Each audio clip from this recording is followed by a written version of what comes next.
to Local PM Services How to Get Your Deposit Back series. Over the next few videos, we're going to be talking about the things that you should and that you can do to be able to get your deposit back. Whenever you moved into your property, you probably remember seeing the imperfections, and that was something that was shocking to you. Every property has imperfections. What we're looking for is that the property is clean and that it is ready for the next tenant to be able to move into. Remember, there's some things that you're not going to be able to do, like steam cleaning the carpet. That's going to be done professionally, but you're going to be able to use the supplies like the ones behind me to do a few of the tasks that we're asking you to take care of for the next tenants coming in. All right, guys, let's go ahead and talk about the different tools and the supplies that we're gonna use to clean the oven. Not all ovens are the same, so you're gonna wanna make sure that you are looking for the instructions for the oven that is in your unit. This one is a glass top, so it is going to have an extra step for cleaning the glass top. It also is a self-cleaning oven, and so there's different things that people don't necessarily know about self-cleaning ovens. While we do have the Easy Off, we're not going to be using that in the actual unit right now. We're going to take out the racks and we're going to put them into a black trash bag, and we're going to spray down the racks with the Easy Off, because that's going to help do the heavy lifting so that we don't have to spend a lot of time scrubbing those. Now, you can absolutely use Easy Off in the oven from time to time as you're in a unit, as long as it is one of the ones that is safe for self-cleaning ovens. Don't use one of the ones that says specifically don't use in a self-cleaning oven if you have a self-cleaning oven. They get super heated and they will damage and potentially explode if you put in the Easy Off. So if you have self-cleaning, let it do its thing. We do that towards the very end because to do the cleaning of the top, it has to be a cool surface. So we'll start there and then we'll move on to the next steps. You ready to get started? As you can see, I've put on gloves because I want to protect my hands. And then I'm going to start with the glass top cleaner and polish. I'm going to do just small little areas, making sure that I am cleaning as thoroughly as I can. It may not all come up. This is something that you're gonna use your judgment, and as we do the final walkthrough, we may ask for it to be cleaned again, maybe not. So do your best that you can.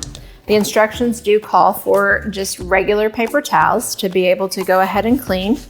You're going to just clean the entire surface. Start at one burner, which is usually what gets heated the most, where things get stuck on, and just start in a circular motion and apply a little pressure.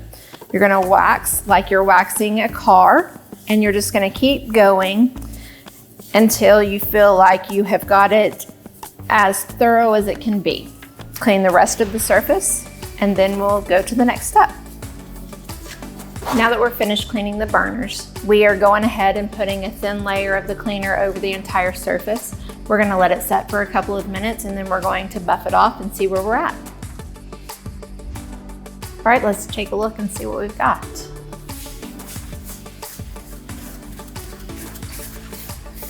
We may need to go over it one more time in the places that have been superheated. Overall, though, it's looking pretty good. From the angle that you're at, you can probably see that run of food that is coming down the side of the oven. So what we're gonna do now is we're gonna take our long, hard bristled, skinny brush, and we're going to come over and go ahead and remove that excess debris.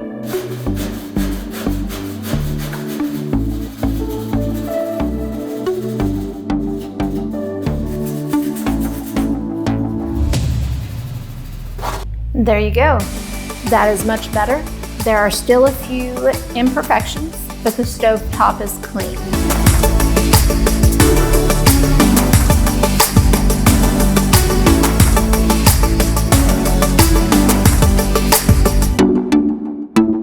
Now that we have the top clean, we're going to get out the black trash bags.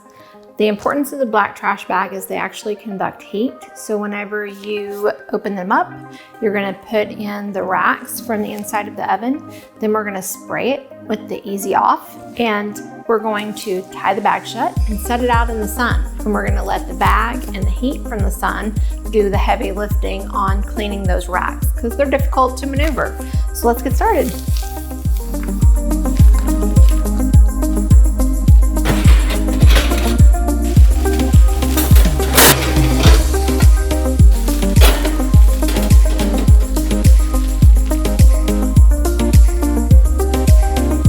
Now that we're outside, I'm gonna go ahead and I'm gonna take the top off of this Easy Off and I'm gonna shake it up. I'm gonna spray it in the bag and then I'm gonna just secure that bag so that it's not open and let it do its work.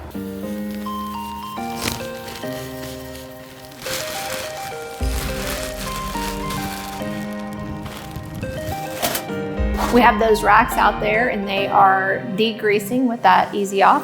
So now we're gonna start the process of doing the self-cleaner. We're gonna go ahead and shut the oven and come up. It's very important to make sure that you lock it. So to lock it and hold, typically 3 seconds to 5, depending on the unit.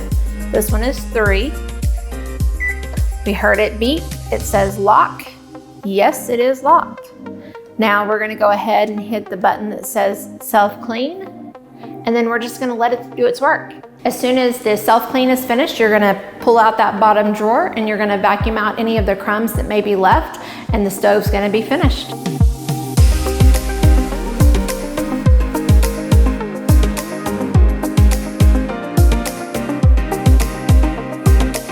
If your unit has a dishwasher in it, there's some things that you're gonna want to consider as you're cleaning it. Whenever you open it up, most of the dishwashers nowadays either have the utensils rack right here on the door, or they have it inside the bottom rack.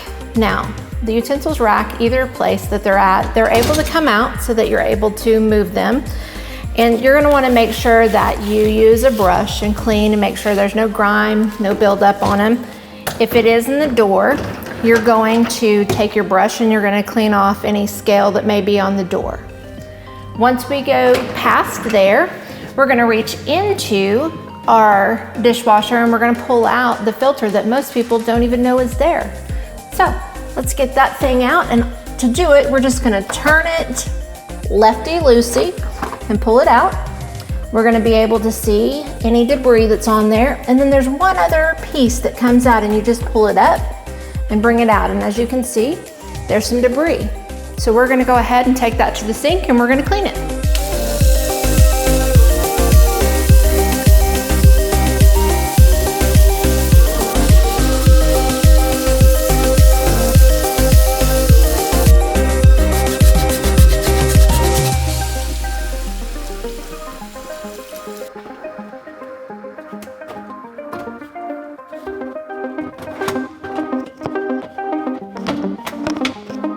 Okay, we've got the filter cleaned and locked back in place. We're gonna go ahead and push the rack back in, shut the dishwasher, and move on.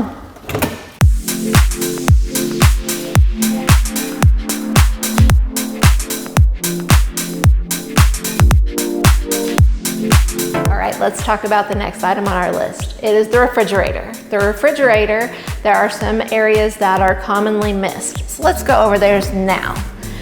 As you open it up, most of the refrigerators that are in our units have removable cubbies. Those removable cubbies come off with the exception typically of the very bottom one, so that you can take it out, you can clean it inside and out, and front, back, all surfaces. Then you can bring them back over, put them back into the unit, and re-secure them in place. The shelves are typically removable as well. One of the things that we notice is that on the shelves where the glass and the plastic meet, there usually is a little bit of grime that is missed.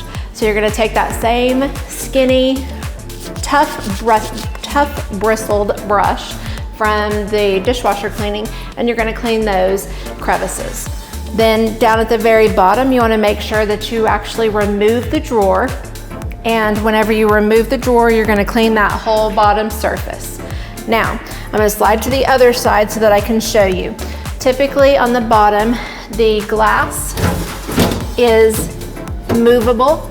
That way you can get in between the glass and the plastic, like right there on the edge where there's a little bit of strawberry preserve or something that has been left behind. We want to make sure that we actually clean that and we don't leave that behind. Now this unit actually has a filter up at the very top, and those can typically be purchased either online from Amazon or at Lowe's.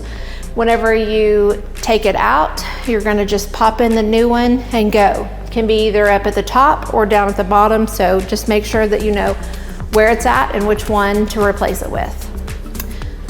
Let's move over to the freezer. Now, the freezer, there's a couple of areas that we typically see issues with. One of those is right here in the little funnel that comes down for the ice dispensing. There's usually a little bit of grime and debris in there, and we're gonna go ahead and we're gonna take out the ice and make sure that we dump the ice so that there'll be fresh new ice for the incoming tenants.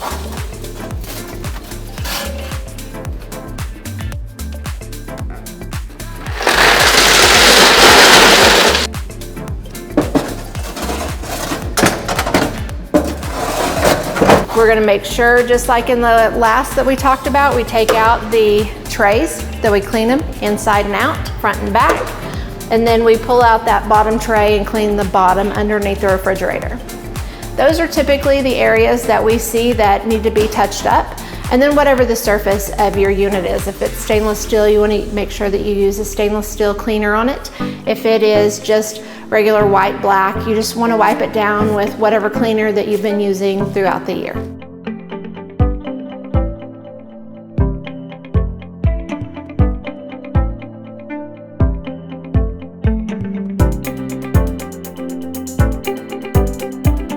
We're going to back up. We're going to take a look at the house as a whole.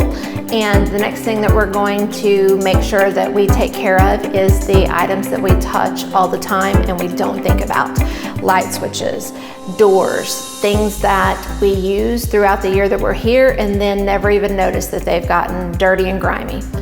Your best friend is going to be a magic eraser. You're just going to go over it very easily. It's going to be able to take off any of the things that have been left on throughout the year. Now that we've finished cleaning the often touched surfaces, we're going to move on to the other areas that we may have not remembered about.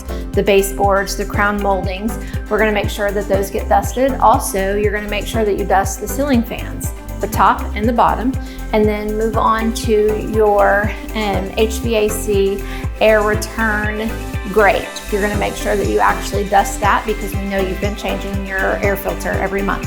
One of the things to remember is that your air return, it may look clean from one angle and dirty from another. So you want to make sure, because it is slanted louvers, that you clean both sides of it. That is where a Swiffer comes in very handy.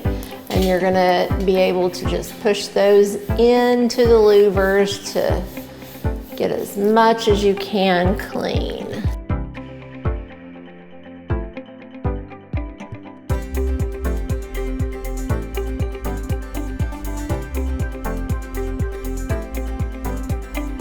We've moved into the bathroom now to talk about some of the things that are commonly overlooked on move out. Whenever we're talking about move out, you're going to want to look up, look down, look all around. So if your bathroom has a vent and the vent has airflow going through it, you're going to make sure that you Swiffer it, that you clean all the debris just like you did in the air return grate. Also, whenever you are looking, you're going to examine your commode lid. Does it need to be replaced? That is something that is personal to tenants. So if it has not been maintained over the year, then you may need to go ahead and replace it. One last thing, in the bathroom, it is very important for the lights to be the same, meaning they all need to be white or all need to be clear, whichever one you choose, but make sure that they're all the same.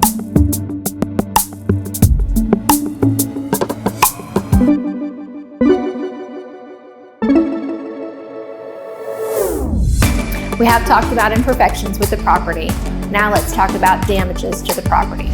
The most common damages that we see are typically from pets. This is why we charge a pet fee upon move-in. That pet fee is anywhere from $250 to $500 per pet, and it covers things like these faux blinds that the dog that resided in this unit actually decided to eat for lunch one day. Now, the pet fee is going to go ahead and get us new faux blinds for this window, and we take care of that so you don't have to stress over finding the right length, installing them, all of those things. It also covers the move out, cleaning of the carpets by a professional. In the event that the deposit, the pet fee, doesn't cover all of the damages, the deposit will step in and take care of the things that need to be taken care of. You won't have to worry about it.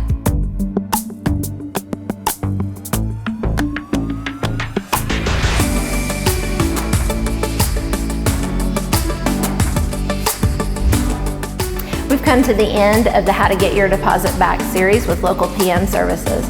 Our goal with this whole series is to get you your deposit back. Now, you are well on your way if you followed the steps along with us. We've got 3 more things that we need you to take care of. Whenever we meet for our move out walkthrough, we need to make sure that all of your do not duplicate keys are accounted for, meaning that if they're all there, you're good. If there are any missing, then we're gonna have Coopers rekey the locks. Also, we need to make sure that you have all of your garage door openers and that they have new batteries in them. That's step number 2. The third one is some of our units actually have lawn care service provided for them, and you were given a combination lock so that our lawn care professionals are able to access your yard. Make sure that either 1, the lock is actually still on the fence where they access it, or 2, that you have brought it into the property for whenever we do our move out walkthrough. That is your final steps in being able to transition out of this rental into your next phase. We are so thankful that you chose local PM services for this last year or 2, and we wish you well in your journey ahead. Thank you. Have an amazing day.